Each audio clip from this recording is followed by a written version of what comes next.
तर मित्रांनो नमस्कार. आज आपण आलो आहे पैठण तालुक्यातील आपल्या शेतकरी भाऊला आपण भेटलेलो आहे. तर शेतकरी भाऊंनी डाळिंबाची शेती केलेली आहे. तर आपण त्यांच्याकडून जाणून घेऊ की बाबा डाळिंबाची शेती बी करायची तर काय काय चॅलेंजेस घ्यावे लागतात. काका राम राम नमस्कार.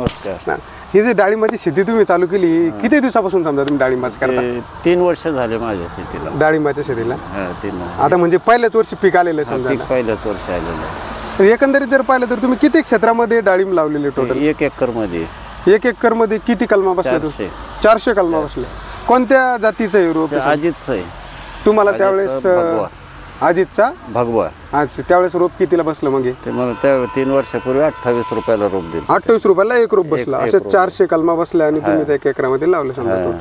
आता जर बघितलं तर झाडांना एकदम छान प्रकारे असं फळ लागलेले. तर एकंदरीत एका झाडाला किती फळ निघेल असं तुम्हाला वाटतं? आता हे एका झाडाला 200 प्लस फळ, 150च्या पुढे आणि 200च्या 150 ते 200च्या दरम्यान समजा फळ निघू शकतं. चांगली समजा. आणि साईज वगैरे जर पाहिली तर अति उत्तम छान वगैरे झालेली आहे. आता किती दिवसात ते फळ तोडणीला येईल समजा? अजून 1 महिन्याने फळ तोडणीला येईल. एका महिन्यानंतर पूर्ण याचं जुलैच्या शेवटच्या आठवड्यामध्ये फळ तोडायला तयार, मार्केटमध्ये जायला तयार होईल.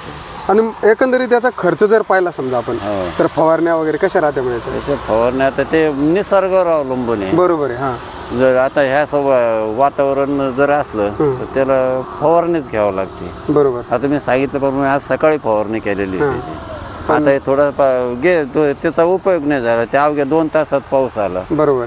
पुन्हा हा खर्च वाढवतो एक शेतकऱ्याचा. बरोबर. आणि त्यासाठी फवारणीच करावं लागते. पुन्हा फवारण्या करण्यासाठी तुमच्याकडे जे तंत्रज्ञान आहे त्यासाठी मग तुम्ही कसं डोकं? माझ्याकडे डॉक्टर आहे ते. अच्छा, डॉक्टर आहे. हा, डॉक्टरच्या त्यांच्या माध्यमातून शेती करावं लागते. कारण की मला त्याच्यात काही माहिती नाही. मी त्यांच्या डॉक्टरच्या माध्यमातून. बरोबर बरोबर. हळूहळू आपल्याला त्या क्षेत्रात माहिती होईल. तो आपल्याला आपण सुरुवातीला ते म्हणजे न डॉक्टरची माहिती आपण ती शेतीच करू शकत नाही. म्हणजे उगा पडायचं आणि पैसे वाया जायचे. पुन्हा तुमचं रोग राही आपल्याला एक तर त्याच्यावर कळत नाही काय. आणि ज्यावेळेस ते अटॅक होतो त्याच्यानंतर आपल्याला माहित होतं. आणि आपण जर डॉक्टरच्या माध्यमातून केले तर ते त्यांची व्हिजिट राहते 8 दिवसाला 15 दिवसाला. बरोबर.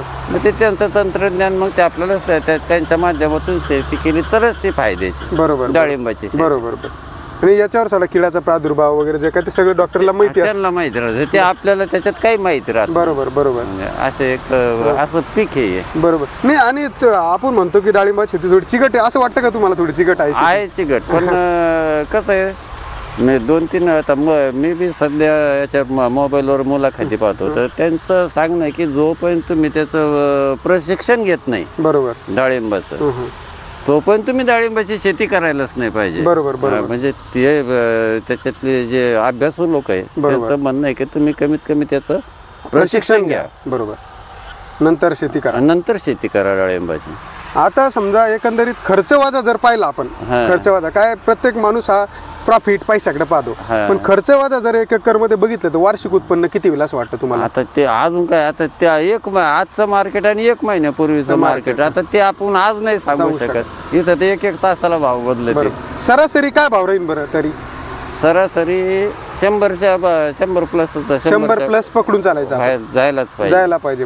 आणि एका झाडाला जर 150-200 फळ असेल तर समजा 3-4 डाळिंबामध्ये 1 किलो फळ निघतं समजा. तसं नसतं ते. आता त्याच्यात निवड केल्या जाते.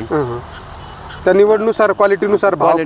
आणि मग आपण त्याच्यानंतर सरासरीचा भाव आपण धरलो. आपल्याला ते शेती म्हणजे खर्च म्हणजे त्यांच्या माध्यमातून खर्च खूप जास्त होतो. बरोबर. मग खर्च जास्त झाल्यानंतर आपल्याला कमीत कमी त्या शेतीचा 100च्या पुढेच भाव पडला पाहिजे. बरोबर. सरासरी 100ची जर आली तरच ती शेती परवडते. बरोबर.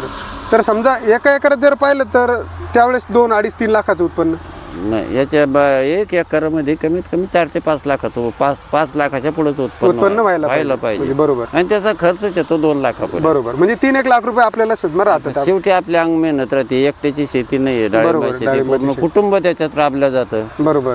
तेवढी मेहनत आहे. पहिले 2 वर्ष आपले गेलेले, परत त्याच्यामध्ये -2 वर्ष गेलेले रोडमुळे माझे. बरोबर. धुळीमुळे ते सक्सेस झाले नाही. बरोबर.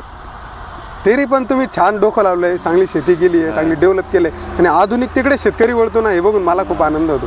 काका तुम्ही या छोट्यापणे म्हणजे एवढं छान आणि मुद्देसूद मार्गदर्शन आमच्या प्रेक्षकांना केलं ना, मला खूप आवडलं. काकांचे बरेच धन्यवाद, आभार मानू आपण. काकांनी आपल्याला सुंदर असं मार्गदर्शन केलं, एकदम मुद्देसूद मार्गदर्शन ज्याला आपण म्हणतो की बाबा जास्त काही न सांगता मुद्द्याचंच काका बोलले आणि चांगलं छान त्यांनी आपल्याला सांगितलं. जर डाळिंबाचे प्रशिक्षण घेऊन तुम्ही शेती करा हे देखील आपल्याला त्यांनी असं प्रचंड प्रकटपणे सांगितलं. तर काकाचे धन्यवाद.